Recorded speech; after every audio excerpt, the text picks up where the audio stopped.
할렐루야. 네, 영광입니다. 하나님께 감사하며 박수하시겠습니다.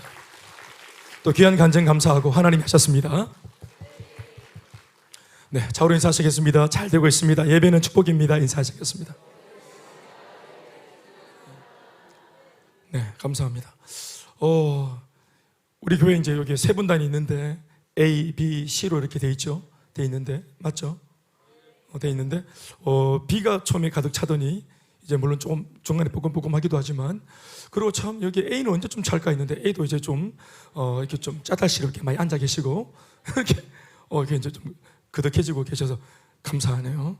또 C도 이제 이렇게 보니까 이렇게 또 이렇게 앉아 계시고 해서 여러 가지 이렇게 모습이 조화가 교회 안에 만들어지고 있는 것 같아가지고 참 감사합니다. 빈 자리를 채우는 그 자체의 의미가 있는 게 아니고 여기 앉아 있는 그 사람 한 사람이 소중한 생명이잖아요.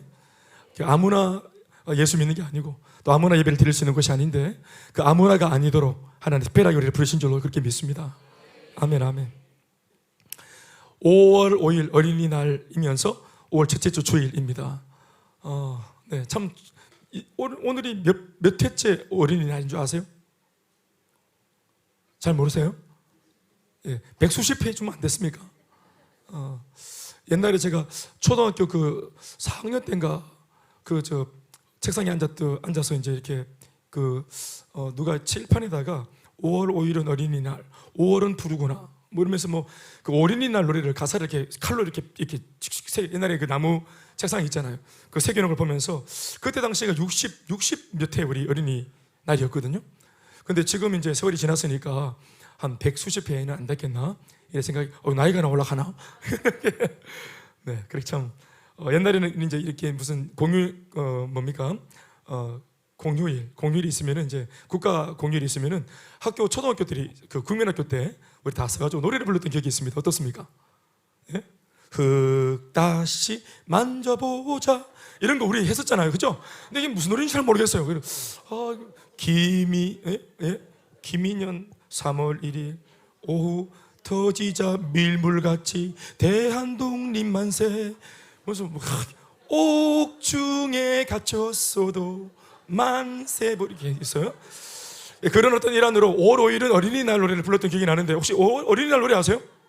예? 어떻게 불러요?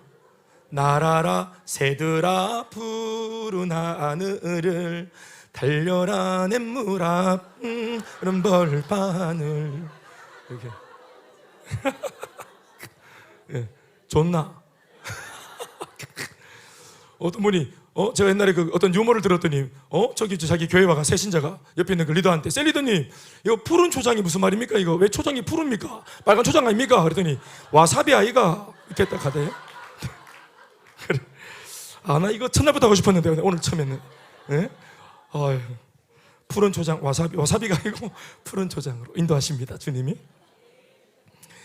늦으셨겠지만 저는 시편 23편 말씀을 지금 전하고 있고요.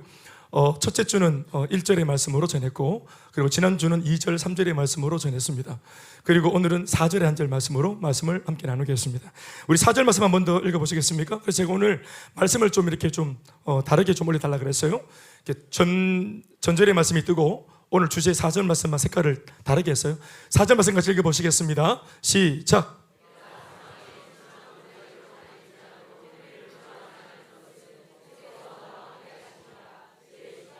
막대기가 나를 안위하시나이다. 아멘.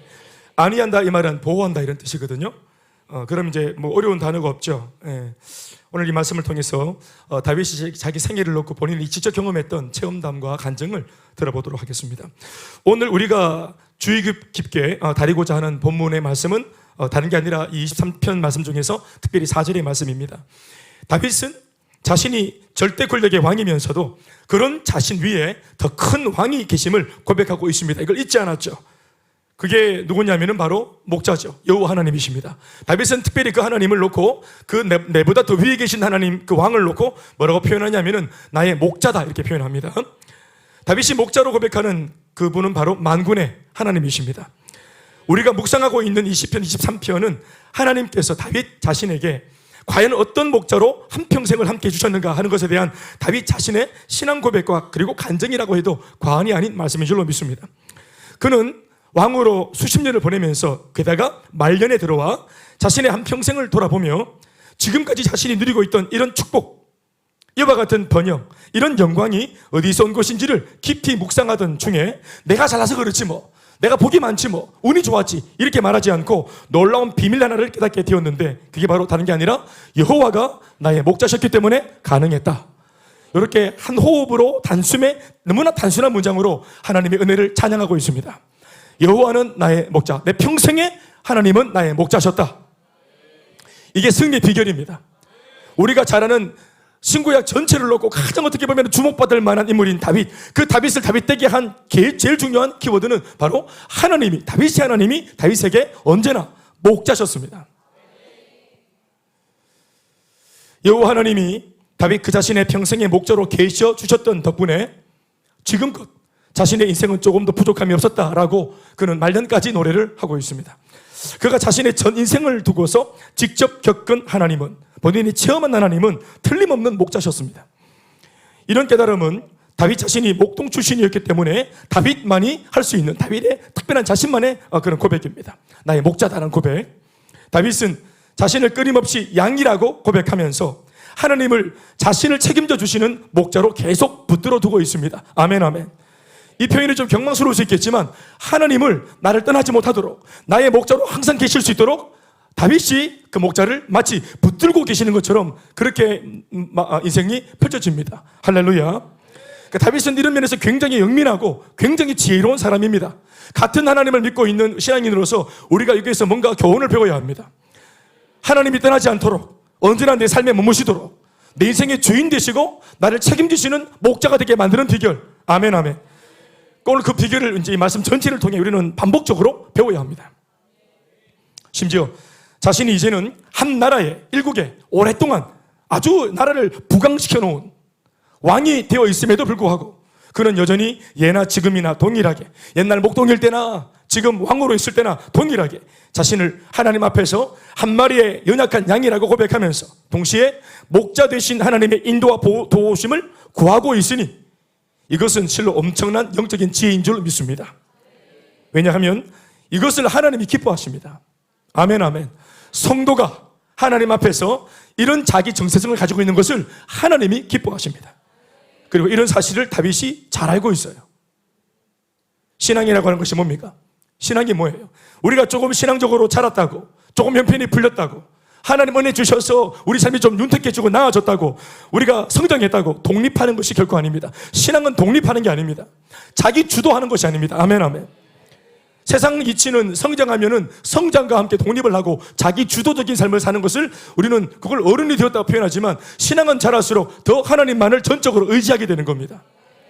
의지해보고 하나님의 도우심을 맛볼수록 더 의지하고 더 의존하게 되어집니다. 믿습니까?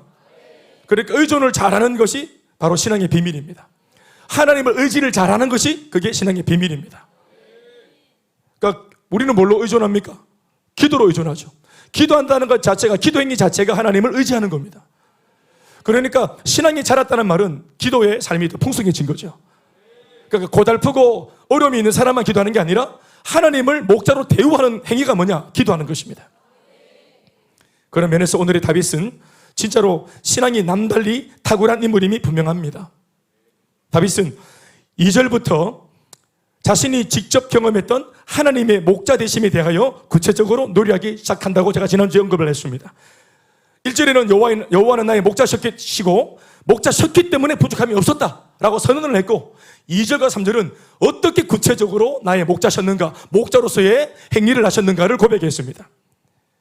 첫 번째 어떤 것이었어요? 기억나시죠? 네, 알겠습니다. 푸른 풀밭에 눕게 만들어주시는 목자, 쉴만한 물가로 인도해 주시는 목자, 영혼을 소생시켜 주시는 목자, 의의 길로 인도해 주시는 목자. 그런데 여기에서 중요한 한 가지 대목이 뭐냐면, 하나님께서 이 모든 것을 이 모든 축복을 다윗에게 행하신 그 근본적인 이유가 하나 있는데, 그 이유가 뭐냐 하면은 바로 자기 이름을 위하여라는 것입니다. 3절 말씀에 잠깐 나오죠? 그렇죠. 내 영혼을 소생시키시는 이유가 뭐냐? 자기 이름을 위하여 나를 의의 길로 인도하신다. 아멘, 아멘. 자기 이름을 위하여 푸른 풀밭에 누이시고, 자기 이름을 위하여 나를 쉴만한 물가로 인도하시고, 자기 이름의 영광을 위해서 내 영혼을 소생시키시고, 하나님 당신 자신의 영광을 위하여, 의의 이름을 위하여서 나를 의의 길로 인도하신다.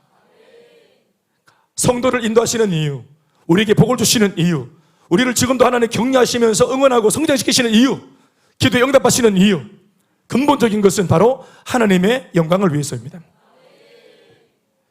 하나님께서 하나님 당신 자신을 위하여 일하셨다라는 이 말씀은 다윗을 위하여 일하시는 하나님이라는 말보다 훨씬 더 가치로운 말씀입니다. 다시요. 하나님께서 하나님 당신 자신을 위하여 일하신다라는 이 말씀은 다윗을 위하여 일하시는 하나님이라는 말보다 훨씬 더 값어치가 있는 말입니다. 다윗이라는 존재보다 더 위대한 가치는 하나님이시기 때문에 그렇습니다. 하나님이 다윗의 목자가 되어 주셔서 그의 모든 필요를 채우시고 또 그를 도우시고 그의 삶을 의로운 삶으로 이끌어 주신 이유와 배경은 단 한 가지인데, 하나님 당신의 영광을 위한 것입니다. 이 말이 사실이라면 비록 부족하고 연약한 인생이었지만 다윗의 전 인생은 하나님의 영광을 위하여 쓰임받았다라는 말이 되는 것입니다. 다시 한번 말씀드리겠습니다. 하나님이 왜 다윗의 목자가 평생에 되어 주셨는가? 정답이 뭡니까? 자기 이름을 위하여, 즉 그로 말미암아, 다윗으로 말미암아 온 세상에 하나님의 목자 되심, 하나님의 살아계심이 증거되기 위하여, 증거시키기 위해서 하나님이 다윗에게 역사를 하신 것입니다. 그러니까 하나님께서 일하실 때 나를 위해 일하시는 것도 우리 입장에서는 너무 기쁜 일이지만, 당신 자신의 영광을 위하여 일하시는데 나를 사용하셨다, 내 부족함을 쓰셨다, 나는 쓰임받았다, 그 일에.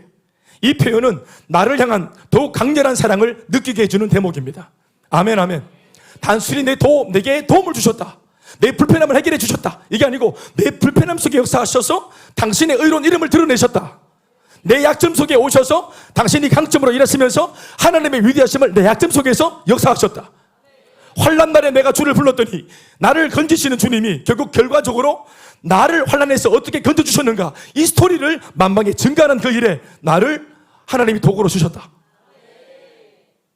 그러니까 단순히 도움을 받았다라는 이 표현보다 나를 도우실 뿐만 아니라 나를 도우신 이 사건이 증거가 되게 해서 나와 같은 입장에 있는 사람들이 나처럼 용기를 얻을 수 있도록, 그 일에 다윗이 쓰임받았다는 겁니다. 그것도 다윗의 강점이 쓰임받은 게 아니라 다윗의 약점이 쓰임받았다. 아멘, 아멘. 다윗의 왕으로서의 기쁨이 쓰임받은 게 아니라 양으로서의 다윗의 그 부족하고 연약한 모습이 하나님의 그 위대하심을 드러내는 도구로 쓰인 겁니다. 그러니까 우리의 약점도 양처럼 우리가 사자같이 용맹하지 못해도, 우리가 막 그런 송곳니나 막 발톱 손톱이 없어도, 늘 막 음매하는 이 어린 양이라도 그 부족함이 있어도 하나님이 함께 하시는 양은 부족한 게 없습니다. 아멘, 아멘. 거기에서 간증이 만들어지는 겁니다. 세상적인 것은 열심히 공부하고 일을 하고 어떤 성과를 내가 가지고 있어야 하나님 나 쓰시겠다 말씀하시지만, 하나님의 역사를 들여다보면 그렇지 않습니다. 아멘, 아멘. 그러니까 좀 심하게 표현하면 스펙이 다가 아니다, 스펙이 완전히 아무것도 아니다가 아니지만 스펙이 전부는 아닙니다. 아멘, 아멘. 오늘 우리의 인생도 이렇게 쓰임받을 수 있기를 간절히 소망합니다. 왜냐하면 우리가 오늘 인정하든 인정하지 않든 참 이리 때 속을 속에 사는 한 마리 양과 같은 입장이기 때문에 그렇습니다. 우리가. 아멘, 아멘. 이 말씀 안에서 신앙의 중요한 교훈 한 가지를 배우게 되죠. 그것은 기도의 원리입니다. 이 구절에서 우리 한 가지 배울 수 있어요. 그러니까 하나님께서 주시는 응답을 잘 받을 수 있는 기도의 원리 하나가 제가 방금 말씀드린 이 고백 속에서 나타났습니다. 오늘 이 말씀은 뭐 기도에 대한 말씀을 하는 게 아닌데, 이 말씀을 잘 들여다보고 풀어보면은 기도의 원리가 나옵니다. 신속하게 응답받을 수 있는 하나님이 기뻐하시는 기도, 그 기도는 이런 것입니다. 제가 한번 직접 기도를 해보면 이런 겁니다. 하나님, 저를 좀 도와주십시오. 주님, 저를 이 환난에서 좀 건져주십시오. 나를 이 고난에서 건지시는 것으로 인하여 하나님 이름이 나타나게 해주시옵시고, 나를 이 환난에서 건져주시는 이 일로 인하여 하나님의 이름이 증거되게 도와주시옵소서. 나를 도와주시는 것만이 아니라 넘어서서 나의 부족함을 채우시는 주님이 만방에 증거되도록 도와주시옵소서. 이방지사 문제는 만난 것이고 이방지사 문제는 내가 만난 것이니까 건져주실 때 이왕이면 하나님의 그 위대하심이 드라마틱하게 증거될 수 있도록 주님 역사해 주시옵소서. 단순히 나를 도와주시는 하나님으로 멈추는 것 아니라 나를 도우심으로 나를 통해 하나님의 위대하심이 드러나고 하나님이 영광을 받으시는 그 기도까지 나아가는 자리까지 우리 신앙이 도달해야 됩니다. 더불어 오늘 고백하는 주님의 목자 되심에 대한 이 노래는 환경적으로 볼 때 그다지 좋지 못한 환경 속에서 부른 노래라는 사실을 우리가 알 수 있습니다. 2절 정도, 3절 정도에 아마 목자를 떠올릴 때 주마등같이 그림이 쫙 펼쳐졌을 거예요. 푸른 초장이 쫙 열리면서 다윗이라 이름하는 한 마리 양이 막 음메 하면서 막 푸른 풀밭에서 막 양질의 풀을 뜯고 또 배가 차니까 목이 텁텁하고 막히니까 또 막 물을 찾는데 목자가 물을 딱 터뜨려서 물을 딱 입에 대주고 프레시 워터. 그리고 막 때로는 막 양이 막 양이지만 막 잘 삐지고 속상하고 막 그냥 소갈딱지가 또 막 하여튼 얌새처럼 그래 막. 물론 염소와 양은 다르지만 하여튼 막 이 짐승이니까 하여튼 막 소상하고 목자가 저 양만 더 좋아하는 것 같고, 네? 박양, 김양, 최양만 더 좋아하는 것 같고 속상할 때, 삐져 있을 때 그때 목자가 내 영혼을 소생시켜 주시고 또 내 주제에 의롭게 산다, 거룩하게 산다, 꿈도 못 꾸는 삶인데 하나님이 제법 나를 주님 닮은 삶으로 거룩하게, 의롭게, 아멘 아멘, 의롭고 거룩한 삶이 내 삶이 될 수 있도록 이렇게 인도한다는 사실은 참 귀한 겁니다. 그런데 그런 생각을 쫙 펼칠 때는 참 이게 노래로 치면은 발라드, 메이저급의 발라드가 쫙 들리는데, 그런데 어느 순간 하나님이 목자가 되셔서 양이 나한테 하셨던 일들 중에서 이게 다음 순간 갑자기 마이너 뽕필로 딱 색깔이 바뀌면서, 예? 먹구름이 잔뜩 끼더니 갑자기 막 어두웠던 기억, 한켠에 숨겨놓고 있었던, 자기도 인정하고 싶지 않아서 숨겨놓았던 어두운 흑역사가 갑자기 확 떠오르는 거예요. 근데 순간적으로 이 아름다운 시를 적는 마당에 이런 정도의 기억은 내가 말하지 않으면 누가 알겠어? 내가 당사자인데 이런 흑역사를 내가 말하지 않으면 누가 알겠어? 역사에 묻히겠지. 이렇게 하지 않고 이 얘기를 떠오르는 즉시 그런 순간에도 나를 어떻게 목자가 되신 주님이 나를 다루셨는가를 이거를 그대로 다 고백하기로 다윗이 마음을 먹은 것 같아요. 그래서 오늘 2절, 3절에서 조금 흐름이 다른 마이너 뽕필에 이 4절이 갑자기 툭 등장하는 겁니다. 벌써 보세요. 4절 벌써 시작이 어떻게 됩니까? 시작이. 말씀드려보세요. 4절 시작이. 내가 바로 사망의 음침한 골짜기. 음침함입니까? 사망의 이 단어 봐요. 사망, 음침, 골짜기, 해롭다는 거, 두려움. 이게 전혀 완전 앞에 있는 노래와 다르잖아요. 그죠? 갑자기 뭔가 분위기가 확 달라진 겁니다. 근데 이것도 다윗이 실제로 경험했던 것이기 때문에, 그리고 그 속에서도 하나님이 역사를 하셨기 때문에 숨길 수 없고 드러내고자 마음을 먹은 것입니다. 4절 말씀에 한번 읽어드릴게요. 내가 사망의 음침한 골짜기로 다닐지라도 해를 두려워하지 않을 것은 주께서 나와 함께 하심이라. 주의 지팡이와 막대기가 나를 안위하셨다. 그러니까 내가 사망의 음침한 골짜기, 자그마치 골짜기 이름이 사망의 골짜기래요. 이따가 보겠습니다만은 이게 왜 사망의 골짜기인지, 이름이 죽음의 골짜기래요. 근데 거기에서도 내가 사실 죽을까 하는 이런 해코지를 두려워하지 않을 수 있었던 까닭이 뭐냐면은 주님이 목자가 되셔서 어리석게 그 사망의 골짜기까지 정신 못 차리고 길을 잃고 처박혀 있는 나를 살리기 위해서 목자가 성큼성큼 그 골짜기 구석까지도 찾아오셨더랬습니다. 아멘 아멘. 그리고 그 속에서 나를 모든 해코지 하는 것들을 물리치시는데 구체적으로 말하기를 지팡이와 막대기로 나를 보호하시면서 그 골짜기에서 나를 들어 빠져나오게 하셨다. 이 그림을 떠올린 겁니다. 다윗이. 아멘 아멘. 다윗은 자신의 전 인생을 돌아보며 생각하는 중에 분명 행복한 시절도 있었지만 불행하고 어두운 시절도 있었다는 사실을 정직하게 노래를 통해 고백하고 있습니다. 단어를 보시면 사망, 음침하다, 골짜기다, 해로움이다, 두려움이다. 사실 이런 단어들은 노랫말로 쓰기에는 적절하지 않은 그런 가사들입니다. 그러나 분명 다윗은 자신의 인생에 이런 흑역사가 있었다는 사실을 인정을 합니다. 그리고 그것을 애써 잊으려고 하거나 숨기거나 부인하지 않습니다. 대체로 후대에 남길 왕들의 역사를 기록할 때는 거의 대부분 왕인 자신을 신격화하려고 하는 것이 인지상정이죠. 고대 시대의 분위기는 특히나 더 그랬을 겁니다. 왕권을 강화시키기 위해서, 모반을 일으키거나 쿠데타를 못 일으키게 하기 위해서, 왕권을 강화시키기 위해서 이 왕은 하늘이 내렸다. 그래서 왕을 신격화하는 거예요. 그래서 자신의 과거 흑역사를 알고 있는 사람들은 죄다 왕이 되고 나면은 다 죽여버리고 숙청해버리는 것입니다. 제 과거를 알고 있는 분들. 그리고는 가능한 자신의 출생부터 모든 성장 과정을 미화시키고, 알에서 낳았다는 둥, 부풀려서 신격화하는 작업을 하는 겁니다. 다윗이 살았던 그 고대 시대의 모든 이방 나라 왕들은 전부 그렇게 했어요. 그러나 우리가 오늘 보고 있는 이 다윗 왕은 그렇게 하지 않았습니다. 스스로가 자신의 인생에 사망 염치만 골짜기, 그 시절이 있었다는 사실을 스스로가 고발하고 노래하고 있어요. 지금까지 다윗은 자신이 하나님 앞에서 평생 양으로 살아왔다고 고백을 했죠. 만약 다윗이 한 마리 양이었다면 그런 양에게 있어 이 사망의 음침한 골짜기라는 것은, 이런 장소는 상상할 수도 없을 정도로 무섭고 고통스러운 공포 그 자체의 길이라는 사실을 우리가 알아야 할 것입니다. 자기가 양이라 했으니까 양한테 이 사망의 골짜기는 이건 정말 너무나 큰 그런 아픔이고 두려움이겠죠. 양으로서 절대로 들어가서는 안 되는 곳입니다. 누가 강제로 집어넣어도 바로 튀쳐나와야 될 그런 곳입니다. 그는 실제로 자신의 인생에서 이 사망의 음침한 골짜기에 자빠져서 극도로 무서운 죽음의 공포와 두려움을 직접 겪었던 것이 분명합니다. 왜? 아까도 말했지만 사망의 음침한 골짜기입니까? 이 골짜기에서 이때까지 수많은 양들이 죽었기 때문일 겁니다. 이 골짜기는 한번 들어섰다 하면 끝입니다. 이때까지 이 길에 들어섰다가 살아나온 양이 없어요.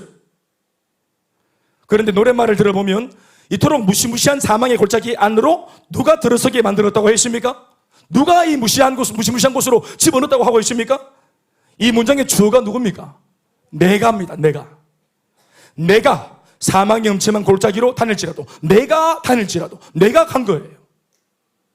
어제까지는 푸른 풀밭, 쉴만한 물가, 영혼의 소생하는 곳, 의의 길, 이것이 나의 삶의 무대였는데 어느 순간 어떤 면에서는 내가 골짜기로 잘못해서 들어갔다는 표현도 되지만 나의 잘못된 선택 때문에 이 좋았던 환경이 한순간 사망의 음침한 골짜기로 둔갑해버린 겁니다. 어제까지는 행복한 가정, 푸른 풀밭과 같은 가정, 쉴만한 물가와 같았던 내 아내와 남편과의 부부 사이. 그런데 한순간 잘못된 결정이 있으면 이 푸른 초장과 물가와 같았던 가정이 갑자기 사망의 음침한 골짜기로 둔갑하는 거예요. 그렇게 좋았던 셀이, 그렇게 나를 행복하게 만들어주던 교회가, 하나님의 말씀이, 기타 등등 여러 가지 것들이 참 좋았는데 한순간 갑자기 이것이 왜 나에게 사망의 음침한 골짜기, 나를 죽이려고 드는 독을 가진 골짜기가 되어버렸나 하는 겁니다. 자, 이것을 풀기 전에 오늘 액면가로 다윗은 이걸 놓고 미사옥을 쓰지 않습니다. 내가 그렇게 했다는 것입니다. 다윗의 정직한 고백은 내가 그렇게 했다는 거예요. 내가 그렇게 만들었고 내가 그렇게 다녔다는 거예요. 보통 이렇게 노래하면은 대신들이 붙어가지고 왕이시여 이랬으면 안 해되옵나이다. 골리앗이 했다고 하소서. 골리앗이 아들이 복사로 왔다고 하소서. 꿰어가지고 속는 바람에 그렇게 실수로 그렇게 골짜기로 갔다 하소서. 이래 되는 거예요. 미화해야 되니까. 다윗은 치하라. 내가 했다. 내가 사망의 음침한 목자가 되신 주님으로부터 푸른 초장의 복도 받고 쉴만한 물가의 복도 받고 소생의 복도 받고 의롭게 살 수 있는 그런 축복도 받았던 그 은혜를 알고 이미 이 은혜를 앞서서 2절 3절의 복을 이미 충만하게 받고 있는 이 축복된 삶을 살고 있는 와중에 내가 한순간 이 모든 축복을 뒤집어 엎고 내가 사망의 골짜기로 만들어 붙다. 그건 내가 했다. 이거 참 중요한 대목이라는 사실을 아십시오. 목자의 음성만 들으면서 푸른 풀밭과 쉴만한 물가에서만 거닐고 생활했어야 되는데 때로는 그 목자의 음성을 무시했던 적이 있었다는 것을 말하는 겁니다. 겉으로 드러내놓고 무시했든지 목자의 음성을, 아니면 은밀하게 마음속으로 무시했든지, 다윗은 자신이 직접 자신의 삶에서 목자의 음성을 양임에도 불구하고 무시하고 불순종했던 시절을 고발하고 있는 것입니다. 그래서 경험하게 된 이 불순종의 결과물이 뭐였습니까? 사망의 음침한 골짜기입니다. 불순종의 결과가 뭐냐? 목자의 음성을 쫓았을 때는 아까도 말했지만 2절 3절 말씀에 푸른 초장이었지만, 이 음성을 어떤 모습으로든지 거절하고 불순종했을 때 내 모든 삶은 한순간 뒤집어지면서 사망의 음침한 골짜기가 된 것입니다. 사실 다윗의 인생을 성경을 통해서 조금이라도 알고 있는 사람들이라면, 다윗은 타인으로 인해, 외부에 있는 어떤 사람으로 인해서 그렇게 겪었던 시련이 굉장히 많다는 것을 우리 알고 있습니다. 대체로 다윗이 겪었던 어려움들은 외부에서 원수들이 다윗에게 어떤 해코지를 가해하면서 외부에서 문제가 터지면서 다윗은 당하는 입장이었어요. 다윗의 아버지 이새가 나쁜 사람은 아니었지만 은근히 말제 아들 다윗을 무시했잖아요. 다윗 입장에서는 아버지로 인하여 골짜기에 빠진 겁니다. 7명의 형들이 무시했죠. 형들로 인하여 골짜기에 빠진 것이었어요. 골리앗은 말할 것도 없죠. 국가적인 위기였잖아요. 골리앗 때문에 어려움을 당했어요. 결혼했습니다. 장인이었던 사울왕, 이 사울왕이 미쳐가지고 사위인 다윗을 죽이려고 들었죠. 장인 덕분에 골짜기에 늘 내몰렸어요. 아내였던 미갈이 늘 남편을 인정하지 않고 남편을 늘 무시했어요. 아내 때문에 늘 골짜기에 내몰렸습니다. 아들 중에 압살롬은 어떻습니까? 아버지의 왕위를 찬탈하려고 늘 기회를 엿보고 심지어 쿠데타를 일으켰던 아들 때문에 골짜기로 몰리는 일을 겪었습니다. 그리고 다윗의 목숨을 빼앗기 위해 늘 기회를 엿보며 다윗을 괴롭혀왔던 수많은 이방 나라의 그 대적들, 외부에 있는 사람들로 인하여 늘 다윗은 공경에 처했더랬습니다. 그러나 오늘 10편 23편 4절에서 고발하고 있는 다윗이 경험한 이 죽을 것만 같았던 사망의 음침한 골짜기는 타인이 만든 환경이 아니라 다윗 스스로가 직접 뛰어든 환경이었어요. 자기가 만든 환경이었습니다. 그것은 다른 것이 아니라 바로 수많은 사건 중에서 단 한 가지, 바세바 성폭행 사건이었습니다. 이미 결혼한 남편이 있는, 그리고 이 남편은 나라 위에 생명 다해 전쟁을 하고 있는 충성스러운 그런 장수였어요. 이 장군의 와이프 바세바. 근데 이 자기가 아끼는 총애하는 이 일꾼의 아내 와이프를 자기가 성폭행을 한 이 사건입니다. 이 성폭행 사건은 매우 죄질이 나빴었는데, 단순한 충동폭행 사건이 아니라 이 사건을 사전에 계획하고 모의했죠. 다윗이 의지적으로 의도적으로 그렇게 지었던 폭행 사건이었다는 사실이 문제입니다. 물론 충동적인 죄도 큰 죄인 것은 말할 것 없지만 이보다 더 무서운 죄를 천하의 다윗 왕이 저질렀다는 것입니다. 그리고 이 여인이 임신을 하게 되자 이 사실을 숨기기 위해서 자신을 위해 국경 넘어 그 당시 생명 걸고 전쟁을 하고 있던 그 남편 충신 우리야라고 하는 이 장군을 급히 궁으로 불러들이고 휴가를 준답시고 자신의 집으로 돌아가 자신의 아내와 동침하도록 유도하기까지 했습니다. 그러나 충신인 우리야는 이런 전시 상황에서 자신 혼자 부하들을 두고 그럴 수 없다면서 다시 왕 몰래 전장으로 다시 나가서 생명을 걸고 싸웁니다. 얼마나 충성됩니까? 다윗은 그를 위장전사, 즉 일부러 전쟁 중에 전사하게 만들 계획으로 가장 맹렬한 격전지 맨 선두에 이 우리야 장군을 앞장세워 두고는 전가를 보내서 나머지 부하들은 가장 격전이 펼쳐졌을 때 다 뒤로 빠져버려라. 우리야 혼자 남게 만들어 놓고 그래서 우연인 것처럼 전쟁에서 전사하게 만들어라. 이렇게 편지를 쓴 사람이 다윗이었어요. 그리고 실제로 우리야는 그렇게 전사합니다. 이 모든 모의와 계획은 단 한 가지, 다윗 자신이 저지른 죄를 감추고자, 그걸 감추기 위해서 저지른 더 큰 죄였습니다. 결국 억울하게 남편을 잃은 이 바세바, 억울하게 잃은지도 모르고 영문도 모르고 남편을 잃어버린 이 바세바를 다윗은 자신의 후궁으로 삼아 임신한 아기는 태어나자 얼마 안 되어서 병으로 죽게 되고, 오늘로 말하면 다윗은 성폭행범인과 동시에 가정 파괴범이죠.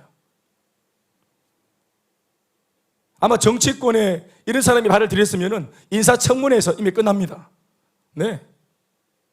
이미 후보 자격 자체가 발탈되고 선출이 되었다 하더라도 뒤늦게 이런 죄가 만약에 만방에 들춰지고 인터넷에 막 올라오면은 바로 그냥 끝나는 겁니다. 자신을 무시하고 괴롭히고 죽이려고 들었던 수많은 외부 적과는 생명을 다해 싸워 이겨왔던 다윗이 자신의 마음속에 은밀하게 들어온 이 여인에 대한 음욕의 죄는 이기지 못하고 이렇게 처참하게 무너진 것입니다. 산위의 적은 대적하게 싸우는데 마음속에 있는 이 마음의 죄는 우리가 싸워내지 못하고 이겨내지 못했던 참 어떤 면에서는 어이가 없고 그러면서도 우리도 늘 우리 안에 늘 우리가 가지고 있는 우리의 고민들입니다. 한순간 자신의 정욕을 채우고자 저지른 이 찰나의 죄가 장차 자신의 인생에서 어떤 것들을 빼앗아 갈 수 있는지 그는 몰랐습니다. 왕으로서 이런 수치스러운 악질의 죄를 저질렀으니까 이때까지 그가 쌓아 올린 모든 공적과 업적은 한순간에 물거품이 되는 것은 어쩌면 당연한지 몰라요. 그러나 들어보세요. 이 한 번의 죄악으로 인해 다윗이 잃어버린 것 중에서 가장 큰 것이 뭐냐 하면은 그런 업적들, 공적들이 아니에요. 얼굴에 먹칠했다, 부끄럽다, 수치스럽다 이런 것이 아닙니다. 가문의 치욕이다 이런 것이 아니에요.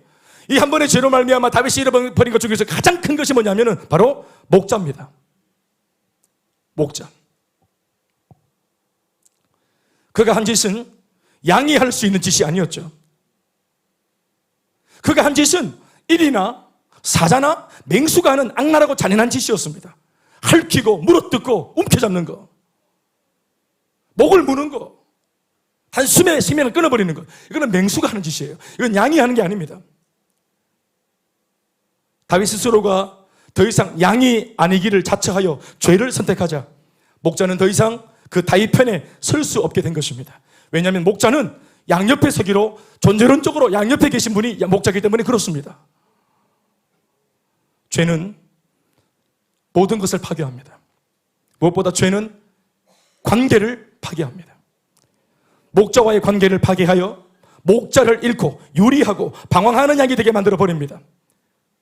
양에게 있어 목자를 잃는 것은 자신의 생명에 있어 안전장치를 잃은 것이고 자신의 미래를 잃은 것이며 전부를 잃은 것입니다.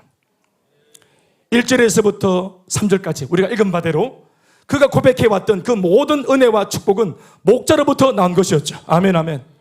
그게 다 목자로부터 나온 거였잖아요. 그렇죠? 그런데 그 목자를 잃었으니 다윗은 인생 전부를 잃은 것과 다른 것이 없는 겁니다.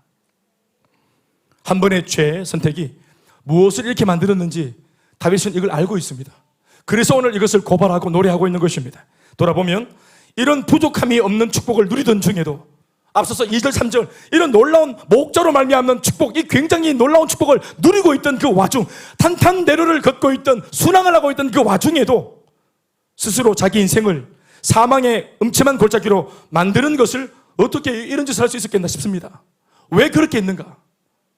은혜 받고 지금 한증을 쓰고 하나님 나를 통해 막 역사를 일으키고 나 같은 인생이 하나님 은혜를 받아서 이렇게 목사가 감이 되고 세리더가 되어지고 나 하나도 건사 못했던 내가 주의 은혜를 통해서 다른 사람마저 영향을 주고 살리는 이미 많은 간증을 썼고 나를 통해 많은 사람들이 그렇게 감사를 가지고 있고 심지어 존경하고 참 고맙다고 하는 이런 아름다운 이야기를 써내려가는 그 와중 속에 이게 아닌 게 아니에요.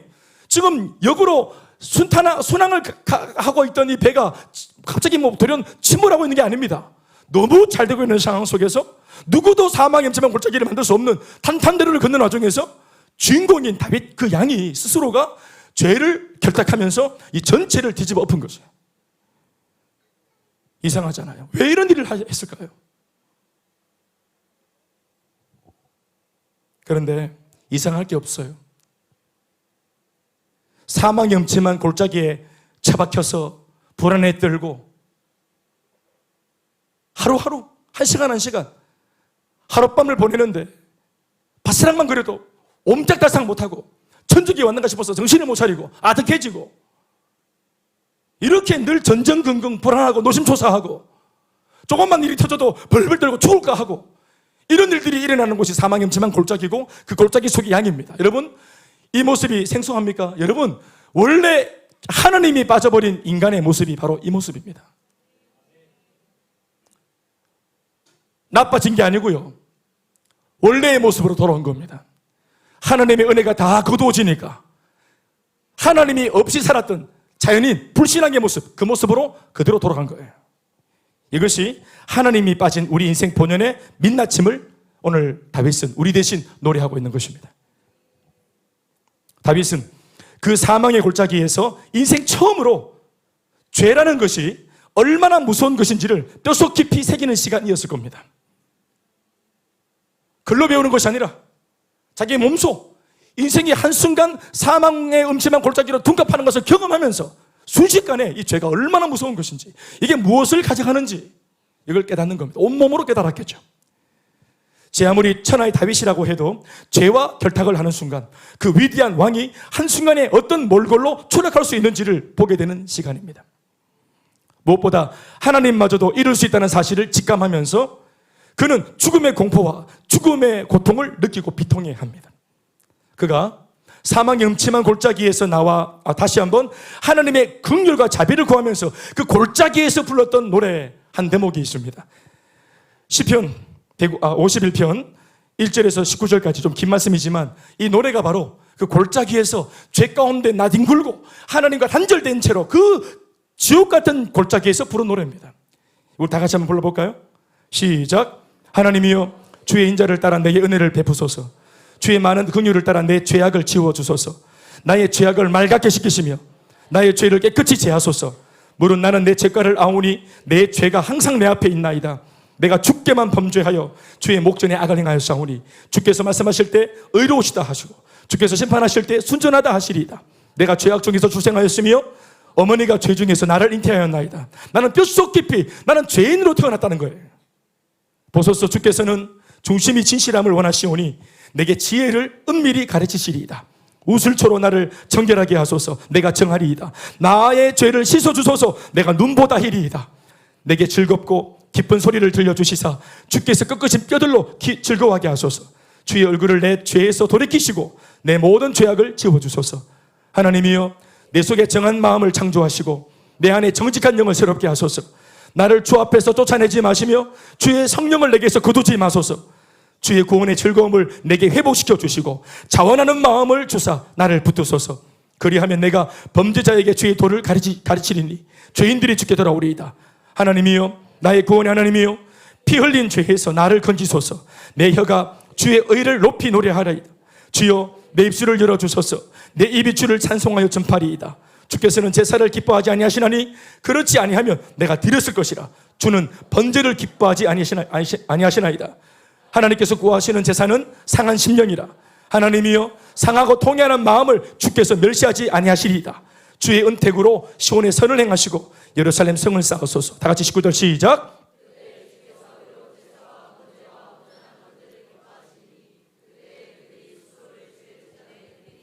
죄를 지은 상태로서는 이 죄인이 드리는 찬양이나 이 죄인의 예배도 주님은 기뻐하지 않을 거라. 왜냐하면 하나님이 예배를 원하는 게 아니라 예배를 드리는 예배자를 원한다는 사실을 다윗이 안 겁니다. 자기가 망가졌어요. 자기가 무너졌어요. 자기 속 전체, 자기 인생 전체가 죄로 지금 오염되어 버렸어요. 그래서 자기가 어떤 짓을 해도 그것은 하나님 기뻐받지 않는다는 사실을 아는 겁니다. 그래서 말하는 게 뭡니까? 나를 회복시켜달라고. 나를. 아멘, 아멘. 나를 좀 도와달라고. 나를 주님 앞에서 멀리하지 마시고 주의 성령을 거두지 마옵소서. 그 구원의 기쁨 다시 회복시키시고 변치 않는 맘 내 안에 주소서. 아멘.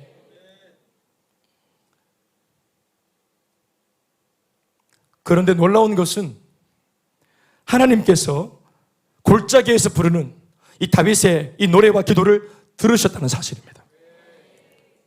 오늘 우리가 말하는 도덕적인 잣대로 판단하자면 이런 결과는 정말 의외의 결과죠. 죽어마땅한 죄를 지은 다윗입니다. 절대로 골짜기에서 건져주면 안 되는, 제기시켜서는 안 되는 사람입니다. 그러나 우리의 머리로서는 도무지 이해가 안 되지만 자신의 죄를 철저하게 아파하고 슬퍼하며 하나님의 자비와 긍휼에 눈물로 호소하는 다윗을 하나님은 용서하셨습니다. 다윗이 오늘 부른 노랫말은 여기에 기인한 것입니다. 나는 분명 내 스스로가 자발적으로 사망의 음침한 골짜기에 들어섰고 거기서 죽음과 심판을 기다리며 두려움으로 정신이 아득했었는데 하나님께서는 이 추한 골짜기 아래에까지 한달음에 내려오셔서 회개하는 자신에게 다시 한 번 더 목자가 되어주시더라 하는 것을 고백한 것입니다.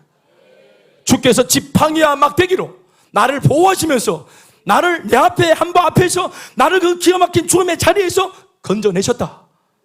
나 그 죽을 자리에서 주님의 뒤통수만 바라보고 뒤꿈치만 바라보고 한 걸음 한 걸음 정말 두려울 것 벅찬 감격으로 그 골짜기에서 빠져나올 수 있었다. 예수를 믿을 때 우리 과거의 모든 문제에서 빠져나왔죠. 이전 것은 지나갔으니 보라 새 것이 되었도다. 과거에서 빠져나온 겁니다. 이전 것에서 빠져나온 것입니다.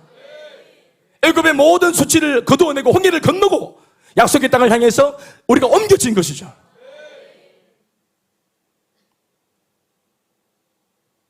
죽여라 살려라 못 산다 안 산다 미래가 깜깜하고 안 보이고 절망이 찾아오고 미래만 생각하면 설레는 것이 아니라 두려움으로 가득 차고 깜깜하게 아무것도 보이지 않고 둔탁한 그런 어떤 고통이 끊임없이 나를 짓누르는 고통 속에 예수 없이 보십시오. 이렇게 어렵고 힘든 시절을 살고 있는 우리가 예수 없이 믿는 존재가 없이 기도할 대상이 없이 산다는 거, 이건 지옥 같은 거 아니겠습니까? 그러니까 우울증이 오죠. 우울한 마음이, 인생을 놓고 눈을 뜨고 세상을 바라보면 이 세상 전체가 나한테 주는 메시지가 뭐냐면 우울하다. 우울한 거예요. 숨을 쉴 수가 없어요.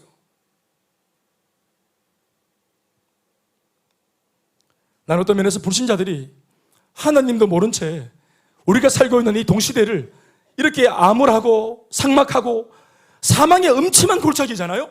이 사망의 음침한 골짜기를 평생 수십 년 살면서도 여기에 익숙해져 있고 여기에서 나와서 더 기대치가 높은 삶에 대하여 그림을 못 그린다. 이걸 그리지 못한 채로 여기에 그냥 골짜기에 있는 것 자체가 얼마나 힘이 들겠나. 이거 정말 대단하지. 다른 면에서 말할 때 대단하지 않습니까 이거?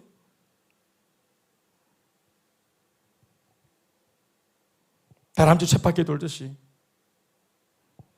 나만 그 골짜기에 떨어졌나요? 주변에 보십시오. 내 남편도 답이 없어요. 아내도 답이 없고 부모도 답이 없습니다. 우리가 힘겨울 때 도와달라고 이름을 부르지만 내가 부르는 그 이름의 주인공도 답에 인생에 대안이 없어요.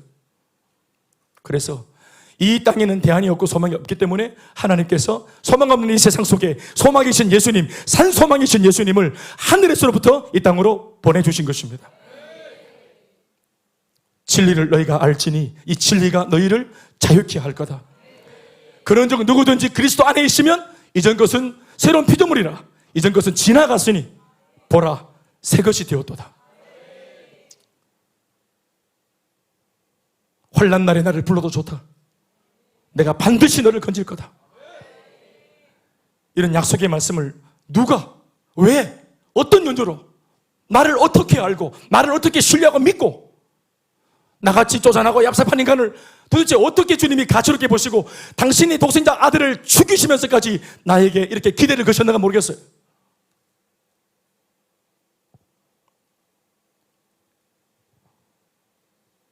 다시 한 번 더의 은혜를 주신 겁니다. 내가 사망의 음침한 골짜기로 다닐지라도 바로 그때 내가 얼마나 무서움과 두려움이 있었는데 그런데 해를 두려워하지 않을 것은 그 자리까지 내려와 나와 눈높이를 맞추시고 나와 함께 하시는 주님 때문이라. 내가 사망의 음침한 골짜기로 다닐지라도 주께서 나와 함께 하심이라. 그런 곳에서까지 이것은 정말로 인간적인 생각으로는 도무지 이해할 수 없는 엄청난 하나님의 사랑입니다. 우리는 보통 이런 게 있어요. 내가 부부 100% 다는 모르지만 이런 부부의 어떤 관계를 놓고 부인들과 대화할 때가 많은데 이 부인들이 하시는 말씀이 이런 겁니다. 남편을 자기가 사랑할 마음이 없는 게 아니라 사랑할 마음이 있다는 거예요. 인정하고 격려하고 성경적으로 돕는 배필, 맞아요. 돕는 배필이고 싶다. 모든 게 다. 그러니까 이 부인은 자기 하는 말은 나는 다 할 수 있다는 거예요. 그런데 내가 배려하는 이 모든 배려와 모든 사랑과 격려, 이 내용, 좋은 내용, 요 양질의 좋은 내용, 나로부터 이것을 받기에 내 남편이 지금 요 동등한 자리에 있지 않다는 거예요. 이 남편이 지금 물어봐 어디 있냐 그랬더니 여기 있다는 거예요. 여기. 내 남편의 수준은 여기 있다는 거예요. 그래서 자기가 이 남편 수준을 보니 너무 하찮아. 이게 막 도저히 이해가 안 되어서 나는 잘할 수 있는데 네가 이까지 올라와서 수준을 맞춰주면 성장하고 성숙해 주면 네가 반듯해지고 정상적이어지고 성령 충만하고 말때만 복음이 충만하고 이렇게 딱 됐을 때 그때 내가 막 잘해주고 된장을 끓이면 이렇게 막 할 거라고. 그래서 이걸 기다린대. 이걸 지금 30년째 기다렸다는 거예요. 여러분 제가 말씀드릴까요? 수준이 되어서 돕는 게 아니고요.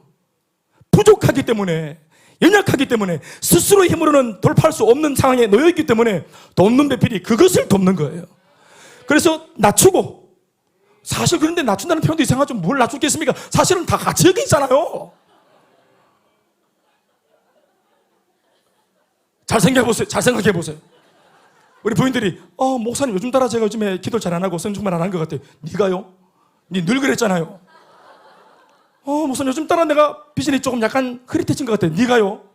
늘 흐릿했잖아요. 그러니까 제가 이렇게 볼 때는 같이 밑에서 이렇게 하고 있는데 부인들은 여기에 있다 생각 자기가.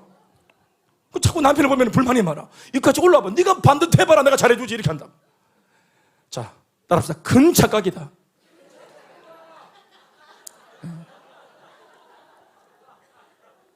오늘 하나님의 기름 부심이 그 부인들에게 기름 부심이 충만하길 바란다.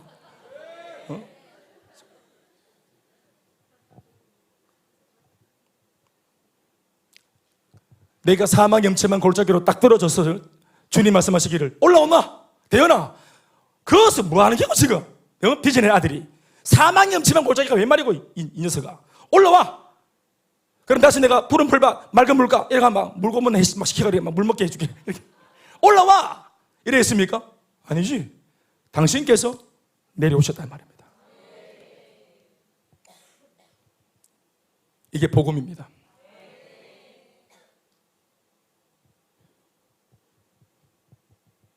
주께서 나와 함께 하시겠다 하신 이 약속의 말씀이 머무는 곳이 어디입니까? 예배당입니까? 기도의 처소입니까? 아닙니다. 예배할 수도 없고 기도할 수도 없는 그 정도로 마음이 낙심하고 떨어졌는 그 자리에 심지어 내가 스스로 만들어 놓은 죄의 골짜기에 지금 처박혀 있어요. 거기까지 주님이 손을 내밀어 붙드시는 것입니다. 이 골짜기가 바로 신약의 골고다 언덕, 예수를 달아 죽인 십자가가 머물렀던 바로 그 장소 아골 골짜기입니다. 예수님이 우리의 죄로 인하여 살해당하시고 원래는 내가 그 골짜기에서 죽어 마땅한데 사망과 죽음의 골짜기, 음침한 골짜기, 바로 우리 심판받는 자리입니다. 그 자리가 원래는 내가 내 죄 때문에 내가 달려 죽어야 할 내 십자가가 머무는 장소여야 되는데 그 자리까지 예수님이 올라가신 것입니다. 우리가 죄를 지으면 예수님이 골짜기에 매달리시는 거예요. 우리가 죄를 지어 먼저 그 사망의 골짜기에 내려가니 그런 나를 구원하시기 위해서 목자 되신 예수님께서도 내가 들어선 그 골짜기 밑에까지 나 때문에 내려오셔서 나 대신 죽임을 당하시는 것입니다. 우리가 죄를 지어 직접 들어선 이 사망의 골짜기에서 이렇게 멀쩡하게 빠져나올 수 있었던 유일한 이유는 예수 그리스도께서 어리석은 자신의 양을 위해 친히 목자의 책임을 다하시려고 대신 죽어주셨기 때문에 그렇습니다. 그분은 자신의 죽음으로 목자의 역할을 충실히 다하신 것입니다. 네가 여기 왜 있냐? 어떻게 하다가 내려왔냐? 이 멍청한 놈아, 책임을 추궁하거나 따지시거나 우리를 정죄하거나 참소하지 않으셨습니다. 그저 자신의 죽음으로 우리 스스로 나올 수 없는 골짜기 거기에서 나오게 하신 것입니다. 이어지는 말씀 4절 뒷부분에 주의 지팡이, 주의 막대기, 이거 나무 지팡이입니다. 나무 지팡이와 나무 막대기로 나를 안위했다. 주의 지팡이와 막대기는 예수님의 양팔이라 생각합니다. 양손입니다. 이 주의 지팡이와 막대기로 나를 안으신 것입니다. 나를 안위하셨나이다. 지팡이는 뭐냐면은 끝이 이렇게 굽어 있는 겁니다. 길쭉한 작대기. 양이 다른 길로 갈 때 멀리 손을 내어가지고 이 작대기, 구부러진 작대기로 목을 딱 걸어서 방향을 잡아주는 방향타. 이게 지팡이입니다. 짤막한 막대기는 목동에 허리 차고 있다가 늑대나 이리가 오면은 이걸 끄집어내어서 대적을 물리치는 데 쓰는 무기입니다. 그래서 지팡이와 막대기로. 그러니까 이 두 가지를 어디에 썼습니까? 골짜기에서 양이 빠져나오는 일에 이 지팡이와 막대기가 필요했죠. 저는 여러분 이 지팡이와 막대기를 놓고 이걸 십자가라 말해도 저는 과장된 해석이 아니라고 생각을 합니다. 그 자리에서 우리를 건지고 우리를 안위하고 우리를 옮겨다 놓은 위대한 그 무기가 뭐였습니까? 예수님의 무기가 뭐였습니까? 사랑하는 내 아들을 위해서 죽을 수 있다는 죽음이었어요. 아멘, 아멘.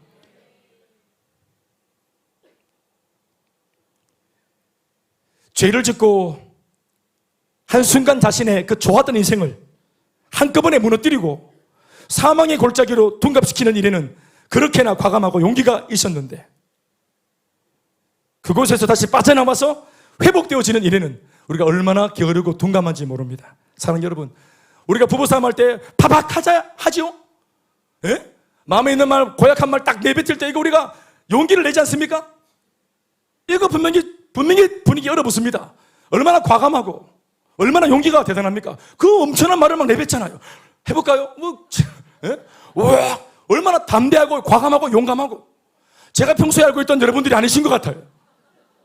복음을 전하라 그러면 그렇게 쭈삣쭈삣거리고 막 말 하나 못해가지고 행복 이렇게 막 그런데 막 인간아 하고 막 이렇게 팍 할 때는 막 이걸 다 표현할 수 없으니까 참 답답하네. 자막 처리해 주세요. 자막 처리. 확 나가잖아요. 얼마나 담대하고 강하고 싹 정강석가와 같이 팍.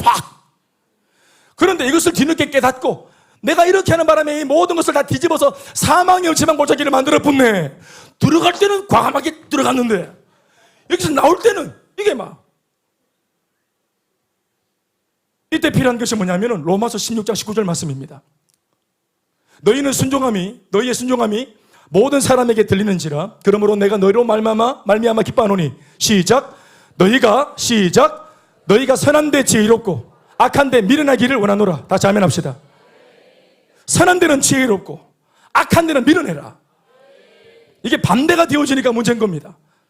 악을 저지르고 일생을 무너뜨리고 자기 가정을 불행하게 만들고 상처를 주는 일에는 얼마나 민첩하고 머리도 빠르게 회전합니다. 어떻게 말을 해야 같은 가시면 더 상처를 줄까 해서 단어 선택도 아주 그냥 우리가 가급적이면 아주 그냥 뾰족한 거 이런 거. 그런데 이것을 회복하고 미안하다, 용서해달라, 사랑한다, 내 잘못이었다, 이런 말을, 이 말을 하면 모든 게 회복되어집니다. 이 말을 하면 사망이 음침한 골짜기가 푸른 풀밭이 돼요. 와사비가 됩니다. 푸른 초장이 돼요. 할렐루야. 이 골짜기를 와사비로 만드는 일은 얼마나 용기가 없고, 이건 좋은 일인데, 의로운 일인데, 선한 일인데 이상하죠. 마귀스러운 것은 과감하고 폭발적인데 하나님다운 일들을 도모하는 것은 얼마나 더딘지 보십시오. 제가 하는 말은 뭡니까? 빠져나오는 일에 민첩하십시오. 회복을 시키는 이 선한 일에 민첩하십시오. 하나님은 우리 고백만 나오면 주님 잘못했습니다. 오늘 다윗처럼 시편 51편의 그 장구한 시편처럼 나를 주님 앞에서 멀리게 하지 마시고 성령을 거두지 마시고 구원의 기쁨을 회복시켜 주시고 변치 않는 마음을 주십시오. 주님, 내가 다녔습니다. 내가 그렇게 했습니다. 내가 죄인입니다 했을 때 하나님은 양팔 벌려 지팡이와 막대기로 나를 용서할 준비가 되어 계십니다. 요한 1서 9절 말씀에 이렇게 말씀하시죠. 8절 9절 말씀 시작. 만일 우리가 죄가 없다고 말하면 스스로 속이고 또 진리가 우리 속에 있지 아니할 것이요. 그러나 만일 우리가 우리 죄를 자백하면 그는 미쁘시고 의로우사 우리 죄를 사하시며 우리를 모든 불의에서 깨끗하게 하실 준비가 되어 계십니다. 여러분, 히브리서 8장 12절 말씀도 함께 시작. 내가 그들의 불의를 긍휼히 여기고 그들의 죄를 다시 기억하지 아니하리라. 아멘 아멘. 심지어 다윗은 용서를 받았는데 용서받은 다윗은 기억하고 있죠. 기억하고 있잖아요. 근데 하나님은 다 잊었습니다. 다윗아, 오늘 왜 이런 노래를 불렀어? 지나간 일인데. 아유, 야, 나는 기억도 안 난다. 사망염 골짜기 내가 내려갔었나? 내가 너를 거기서 건져냈나? 나 기억도 안 난다, 야야. 너 돌아. 괜찮다. 기억하지 마라. 눌리지 마라. 과거로 다시 되돌아가지 마라. 눌리지 마라. 용서되었다. 다 지나갔다. 여러분, 오른손을 들어 자기 어깨를 감싸고 따라합시다. 다 지나갔다. 욕받다. 그만하면 됐다. 아멘, 아멘. 말씀 뵙겠습니다. 오늘 이 은혜가 여러분들 모두에게 있기를 바라고, 구체적으로 좋은 시절의 목자만 아니라 내가 이런 사망 염침한 골짜기에 들어서고, 또 내가 굳이 그 장소에 안 들어가도 있는 장소, 이 좋은 자리를 한순간 나의 오판으로 사망의 골짜기로 둔갑을 시킨다 하더라도 하나님은 조금도 변하지 않고 우리와 함께 하십니다. 이 목자를 다윗이 만났다면, 여러분 아시겠지만 다윗은 수천 년 전, 3,000년 전 인물입니다. 지금으로부터 3,000년 전의 인물입니다. 하나님은 지금도 살아계십니다. 예수 그리스도는 어제나 오늘이나 영원토록 동일하시고, 우리도 오늘 양으로 존재할 수 있다면 내가 만든 이 사망 염침한 골짜기에 주님이 내려오시고 내 손 잡아주시고 얼마든지 새롭게 하시는 은혜 베풀어 주시는 목자인 줄 믿습니다. 아멘이십니까? 따라합시다. 여호와는 나의 목자시니 내게 부족함이 없습니다. 감사합니다. 박수 하시겠습니다.